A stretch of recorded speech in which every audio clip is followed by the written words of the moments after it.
நமஸ்காரம் எல்லாருக்கும். Welcome to Kana's what's cooking. இன்றைக்கி நம்ம இன்னொரு செட்டிநாடு டிஷ் தான் பார்க்க போகிறோம்.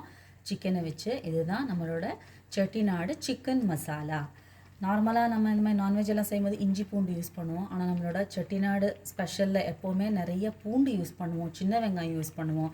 ஒரு மசாலா பண்ண போகிறோம். கட்டியாக வச்சா மசாலா, கொஞ்சம் தண்ணியாக வச்சா அது ஒரு கிரேவியாகவும் ஃபுல்லாக ட்ரையாக பண்ணி கூட நம்ம சாப்பிடலாம். சிக்கன் செட்டிநாடு மசாலாவுக்கு தேவையான பொருள், நான் 1 கிலோ சிக்கன் எடுத்து வாஷ் பண்ணி கொஞ்சமாக உப்பும் மஞ்சளும் போட்டு வச்சுருக்கேன்.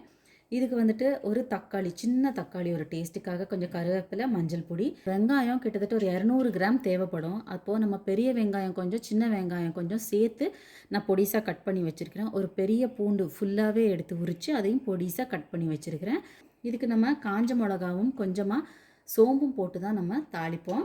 இதுக்கு நம்ம ஒரு ஸ்பெஷலான ஒரு சாம்பார் பொடி பண்ணுவோம் நம்ம பக்கம் எல்லாம். இது ஆக்சுவலி என்னோட மதர்இன்லாவோட ஸ்பெஷல் ரெசிபி. டேஸ்ட்டு ரொம்ப நல்லாயிருக்கும்.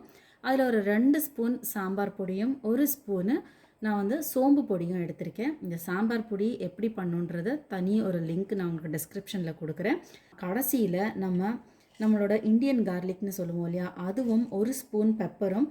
கோழி நார்மலாக சூடு அப்படின்றப்போ நம்ம அதுக்கு நல்லெண்ணெய் சேர்ப்போம். எந்த ஒரு நான்வெஜ்ஜாக இருந்தாலும் சரி, நீங்கள் நல்லெண்ணெய் ஊற்றி செஞ்சிங்கன்னா டேஸ்ட்டுக்கும் ஆரோக்கியத்துக்கும் ரொம்ப ரொம்ப நல்லது. காரம் அவங்க டேஸ்ட்டுக்கு தகுந்தாப்பில் போட்டுக்கோங்க. ப்ளஸ் நம்ம எவ்வளோ சிக்கன் எடுக்கிறோமோ அந்த அளவுக்கு நம்ம இதில் வெங்காயம் சேர்த்திங்கன்னா டேஸ்ட்டு ரொம்ப நல்லாயிருக்கும். தக்காளி, மஞ்சளும் கருவேப்பிலையும் சேர்த்து வதக்கிக்கலாம். தக்காளி ஓரளவு வதங்கும்போது இதில் நம்ம சிக்கனை போட்டுடலாம். சிக்கன் போட்டு நம்ம ஹை ஃப்ளேமில் ஒரு 5 நிமிஷம் பாதிக்கு மூடி போட்டு அதை குக் பண்ணலாம். அப்போ அந்த சிக்கன் எல்லாம் கொஞ்சம் தண்ணி விடும். அந்த சமயத்தில் தான் நம்ம இதுக்கு மசாலா ஆட் பண்ணணும். நம்ம எந்தவித தண்ணியும் ஊற்றலை, ஆனால் தண்ணி நல்லா விட்டுருக்கு. இப்போ நம்ம கம்ப்ளீட்டாக சிம்மில் வச்சுட்டு நமக்கு தேவையான மசாலாவை ஆட் பண்ணி இதை நல்லா சிம்மில் வச்சு ஒரு 10 மினிட்ஸ் நல்லா ஸ்லோ குக்கிங் பண்ணி எடுக்கலாம். இது நம்மளோட சிக்கன் மசாலா. ஸோ அதனால் அதுக்கு தண்ணி பத்தாது. கொஞ்சமாக நம்ம தண்ணி சேர்த்துக்கலாம். இது கொஞ்சம் பெரட்னாப்பில் இருந்துச்சுன்னா நம்ம சாதத்தோடு சாப்பிட்லாம், இல்லை நம்ம சப்பாத்தி அந்த மாதிரி சாப்பிட்லாம். இதையே நம்ம கொஞ்சம் தண்ணியாக வச்சுக்கிட்டோன்னா இட்லி தோசை கூட சாப்பிட்லாம். தண்ணி கொஞ்சமாக தான் ஊற்றிருக்கோம். இன்னும் அது வெந்து வரல, இன்னும் நல்லா தண்ணி விட்டு வரும். சிம்மில் 10 மினிட்ஸ் குக் பண்ணலாம். கொஞ்சமாக தான் நம்ம 1/2 கிளாஸ் தான் ஊற்றணும், ஆனால் அதுவே ஜாஸ்தி இருக்கும். இப்போ ஹையில் வச்சு இது நீங்கள் நல்லா குக் பண்ணிங்கன்னா அது சரியாக வந்துடும். இந்த மிளகா போட்டிருக்கோம், இல்லை நம்ம சாம்பார் பொடியெல்லாம் போட்டிருக்கோம் இல்லையா, அந்த அளவை குறைச்சிக்கிட்டு நம்ம கொஞ்சமாக பெப்பர் சேர்த்துக்கலாம். பெப்பர் குளிர்ச்சி, நம்ம வயிற்றுக்கு எந்த கோளாறும் உண்டாக்காது. ஸோ கடைசியில் நம்ம எடுத்து வச்சுருந்தோம் இந்தியன் கார்லிக்கும் கொஞ்சமாக பெப்பரும், இதை நம்ம கோர்ஸாக கிரைண்ட் பண்ணி எடுத்துகிட்டு வந்திருக்கோம். இதை போட்டு நம்ம நல்லா ஒரு பெரட்டலாம்.